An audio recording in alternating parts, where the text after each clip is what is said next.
Untuk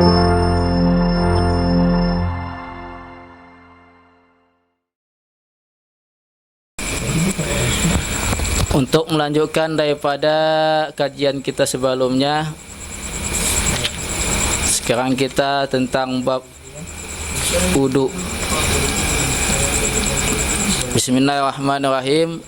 Faslun furudul wudu'i sittatun. Al-awalu an-niyatu as-sani ghaslul wajhi, as-salisu ghaslul yadaini ma'al mirfaqaini, al-rabi'u mashul say'in minal ra'si, al-khamisu ghaslul rijlaini ma'al ka'baini, as-sadisu at-tartibu.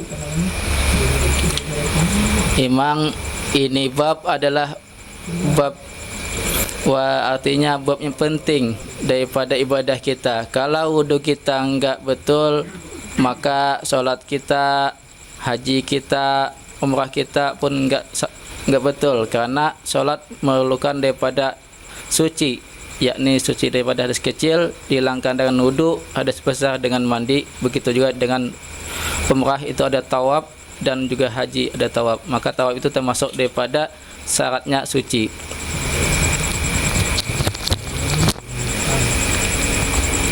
Faslun, adapun ini itu suatu pasal furudul wudu'i, adapun fardu wudu. Fardu wudu sitatun, ada 6. Jadi fardu wudu itu ada 6. Ada ulama berpendapat wabaduhum min furudul wudu'i sab'atun. Ada ulama berpendapat fardu wudu itu ada 7. Ini hanya pendapat saja. Apa satunya? Yakni al-ma'u tahur, yakni air yang suci. Cuman yang lebih terkenalnya ada 6 aja. Itu hanya ikhtilaf ulama. Kenapa dengan air suci? Karena tanpa air suci enggak sah juga wudu kita. Yang pertama, fardu wudu itu adalah an-niyatu, niat. Dari 6 rukun wudu ini, yang pertama niat. Rukun sama syarat beda. Kalau rukun itu di dalam pekerjaan tersebut, kalau syarat di luar daripada pekerjaan tersebut. Contohnya rukun wudu niat, basuh tangan, basuh muka. Tapi kalau syarat adalah Islam, tamyiz, dan lain sebagainya. Jadi kalau rukun di dalam pekerjaan tersebut, kalau syarat di luar pekerjaan tersebut. Contoh lagi, kalau sholat, rukun sholat kan rukuk, sujud, ibtidah, dan lain sebagainya. Adapun syaratnya adalah suci daripada hadas, baik hadas kecil maupun hadas besar, dan lain sebagainya. Itu perbedaan antara rukun ataupun fardu dengan syarat. Ini rukun wudu ada 6. 6 rukun wudu, 4 diambil daripada ayat suci Al-Quran, dan 2-nya diambil daripada hadis. Di dalam ayat Al-Quran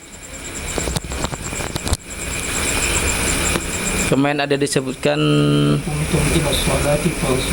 iya itu.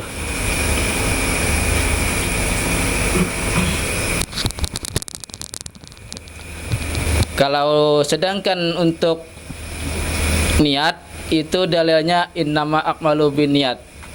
Sedangkan tertib itu diambil daripada hadis juga. Kalau 4 daripada Al-Quran, yakni wajah, membasuh wajah, membasuh 2 tangan, membasuh daripada kaki sampai mata kaki, dan mengusap kepala, itu dari ayat suci Al-Quran. Sedangkan 2-nya yakni niat dan tertib itu diambil dari hadis. Kalau dari hadis niat yakni innama a'malu binniyat, sedangkan tertib ma bada'allahu bihi bada'allah, yakni adapun Allah memulai dengan sesuatu yang dimulai. Itu dari hadisnya. Karena saya dapat bacanya di kitab Ghayatul Munah, karena kebetulan HP-nya mati, jadi kurang bisa menerangkan lebih lanjut lagi. Ghayatul Munah, kitab Ghayatul Munah. Itu daripada dalil daripada ayat suci Al-Quran, yakni 4 dari Al-Quran dan 2-nya lagi dari hadis. Al-awalu, yang pertama, aniyatu, niat. Niat ini hukumnya mengucapkan itu adalah sunnah.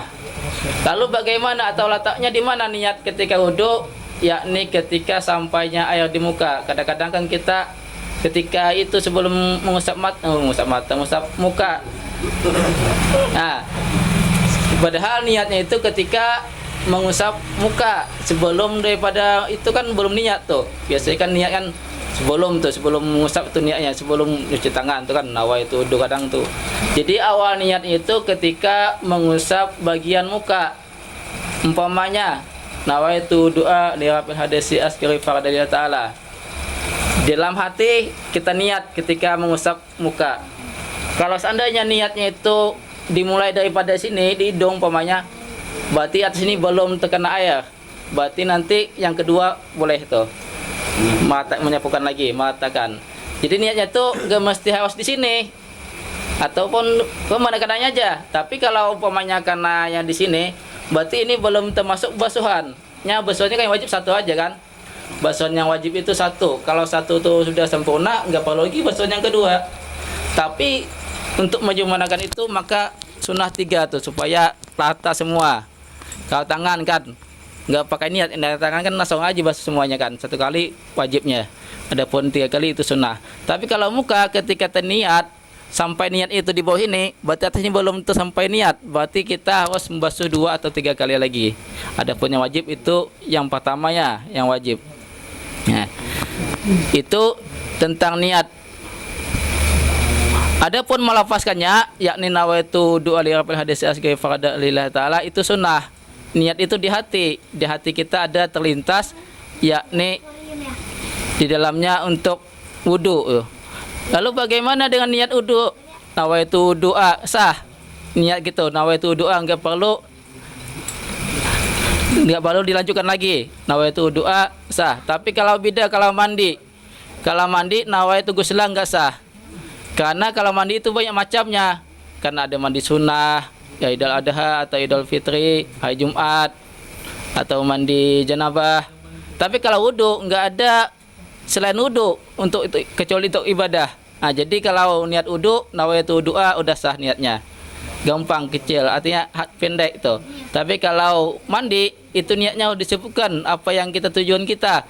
Kalau Idul Fitri berarti niatkan Idul Fitri dan lain sebagainya. Nah, jadi kalau niat wudu itu cukup nawaitu doa udah sah. Adapun niat untuk bilang hadis kecil itu disunahkan aja. Itu daripada niat. Yang kedua, asani ukun daripada wudu ala ghuslul wajhi, membasuh wajah. Kita tahu wajah di mana nih wajah nih? Wajah. Yang disebut wajah itu mana? Sini kan bingung kan? Lebarnya dan panjangnya. Kalau panjangnya minal sa'ri daripada tumbuhnya rambut nih ilal muntahal haini sampai akhir daripada dagu. Nih dagu sini. Dagu itu daripada panjangnya. Adapun lebarnya mabainal usni ila usni.